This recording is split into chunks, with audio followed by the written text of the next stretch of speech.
Hi, I'm John. Welcome to Well Yeah, a YouTube channel that's designed to inform you all about your mental and emotional health. And what I do is I try and answer questions that people email in. So please keep them coming. I've got quite a lot at the moment, and very pleased to try and answer them succinctly and accurately. Let's have a look at today's question. My daughter is telling me she has sleep paralysis. What is it? Is it dangerous? Oh gosh, that is such a big subject and a fascinating subject. Elsewhere on this channel, there's other videos that I've put up about sleep when people have asked sleep questions. And I've talked about the difference between REM sleep and slow wave sleep, sometimes called non-REM sleep. You should be in REM sleep for about 20 to 25% of your night, and you should be in non-REM sleep for the rest of the night. In your non-REM sleep, you are resting, you are looking after this framework in which you live. And in REM sleep, you are dreaming. And what dreaming is there to do, essentially, is to de-arouse you from yesterday's emotional arousal that you didn't get to deal with in some way.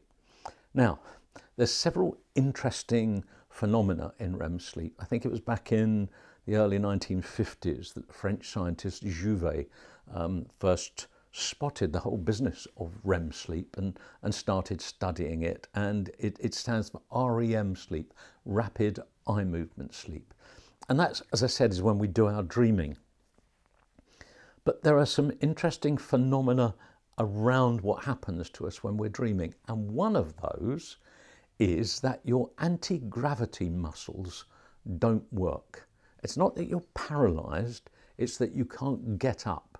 You can't lift your head up, you can't lift your arms up or your hips or anything.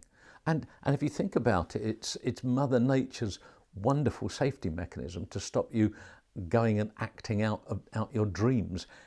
Incidentally, it has nothing to do with sleepwalking, which is a completely different thing. Now, what happens sometimes is that something may wake you, and it would usually be something external. The cat meows, the dog barks, there's a noise outside, and that very primitive part of you brings you to sudden wakefulness. Trouble is, you were actually in REM sleep, and you are still in the REM state. So now you're awake, but you can't get up, and it feels as though you're paralyzed. It feels as though something is pinning and holding you down. I promise you it's not. There's no supernatural forces here. You are just still in the REM state. And the easiest thing to do is just think to yourself, oh gosh, I'm in the REM state. This is sleep paralysis. Take a lovely deep breath in and just breathe out and go back to sleep. Maybe you might go back into a lovely dream that you were having, or maybe you'll wake up fully in that moment of relaxation, and that deep breath will bring you out of the REM state. Either way, to answer your question very directly, no, it is not the least bit dangerous, and paralysis is probably a bit of a strong word for it, but it's the one we use. I hope that answers your question, and thanks. Please keep them coming.